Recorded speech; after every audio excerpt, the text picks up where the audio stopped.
I'm calling the police right now." The HOA president screamed from my front walk, finger shaking like a metronome on rage, and my wife just looked at her calm as a porch light and said, "Ma'am, I am the police." The street went quiet. You could hear sprinklers hissing 2 houses over. And that was the moment the mask slipped, the night Maplebrook Estates learned what we were really dealing with. 3 months earlier, Angela and I thought we'd landed the American postcard. White fence bikes at dusk, a backyard big enough for tomatoes, and most importantly, no HOA. Or so. The seller swore. "I'm Justin. I teach high school history and try to convince teenagers that yesterday still matters," Angela said. She worked county administration, boring compliance stuff. Forms and coffee, nothing to see here. Day 3. The doorbell rings, and in glides Diane Parker. Perfect bob. Expensive athleisure clipboard, like a badge. "Welcome to our wonderful community. Let's discuss your membership," she chirps, already peeking past my shoulder, like the foyer belongs to her. I tell her we bought outside. She flashes filings with seals and numbers. The smile tightens, and Angela steps in from the kitchen. Ponytail dish towel voice, soft and steady. "Thank you for the information, Mrs. Parker, but we're not interested in joining. No debate. No maybe later. Just a clean no." The smile drops a little. "Click you can feel. I hope you understand there are expectations," Diane says. And Angela nods. "We'll take care of our home. We'll take care of ourselves."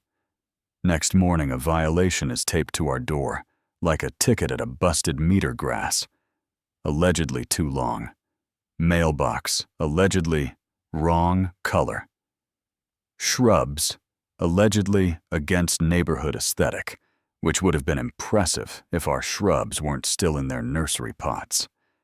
Angela reads the paper like it confessed to a crime. Vague on purpose, she says just enough official language to scare normal people.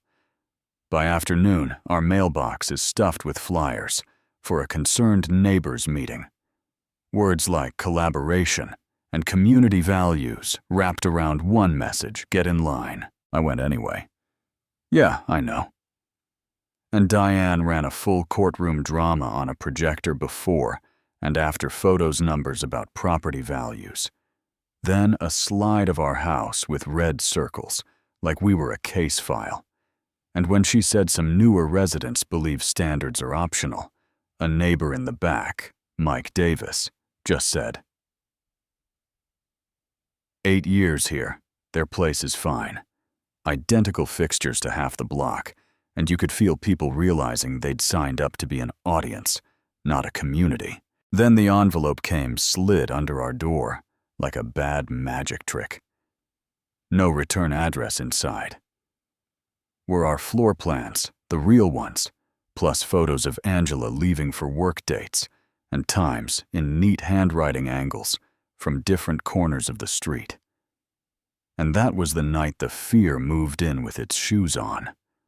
I showed the pictures to a couple neighbors and got a lot of awkward shrugs and let's not get involved faces. You know what I mean. Angela didn't shrug. She documented, measured, photographed, labeled. If she's building a paper trail to our we. A lawyer showed up on our porch next, standing shoulder to shoulder with Diane, like bookends handed me a cease and desist, thick enough to be a doorstop citations that sounded real until you read them. Will you? Angela skimmed, handed it back. "These ordinances don't exist, and the HOA doesn't have this authority," she said. Angry, just factual. And the lawyer blinked like someone turned off his teleprompter while Diane worked to find her smile and came up with a threat.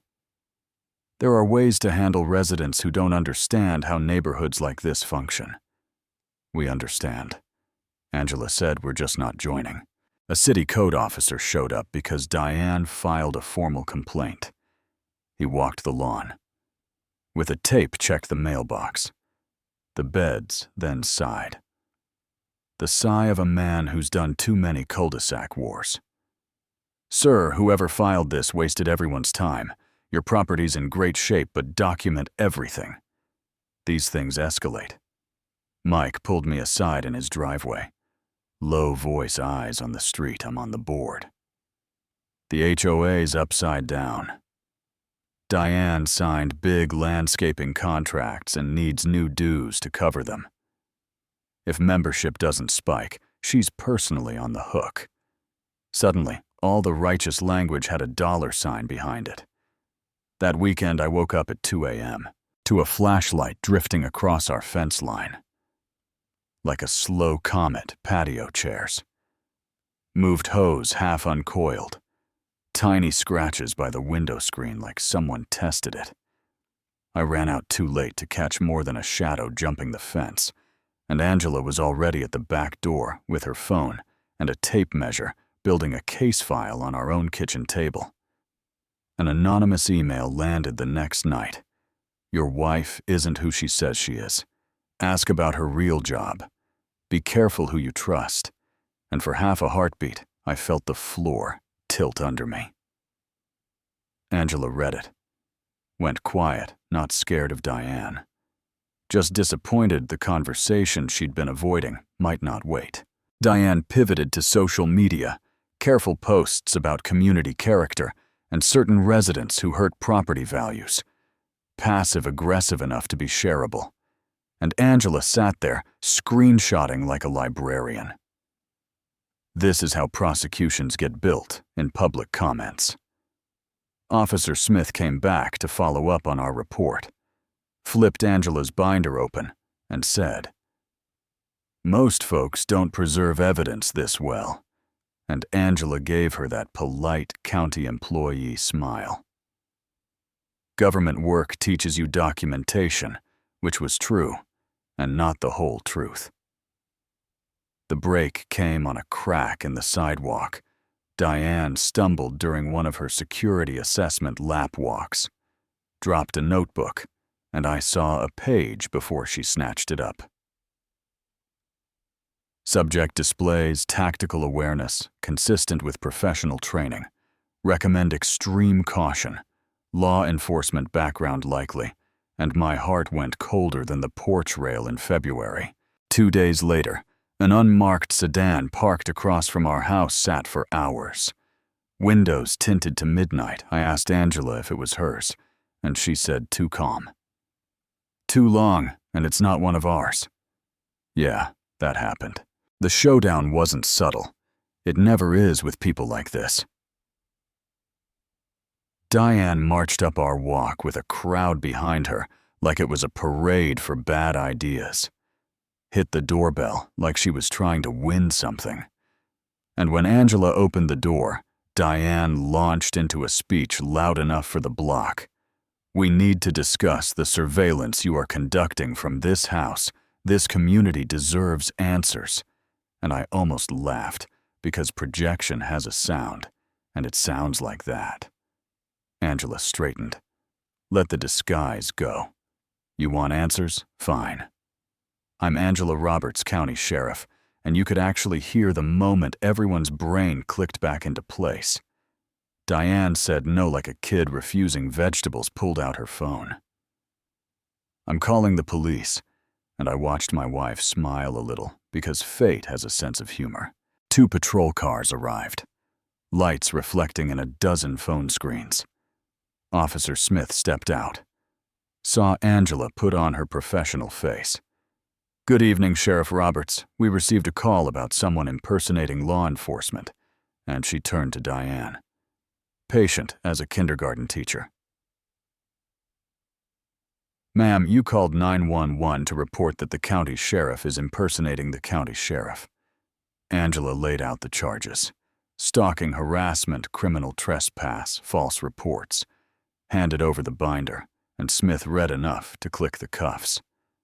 The sound was small and final, like a door gently closing on bad weather. Neighbors started apologizing for believing rumors. Mike offered to help stabilize the board. Miss Betty from the corner house said she'd felt pressured to watch us, and she was sorry. And while it all unfolded, that unmarked sedan eased away, not ours, not county. Definitely watching. Here's the twist, and it's the part that still makes me shake my head when I grill on Sundays. Diane's obsessive surveillance didn't just target us.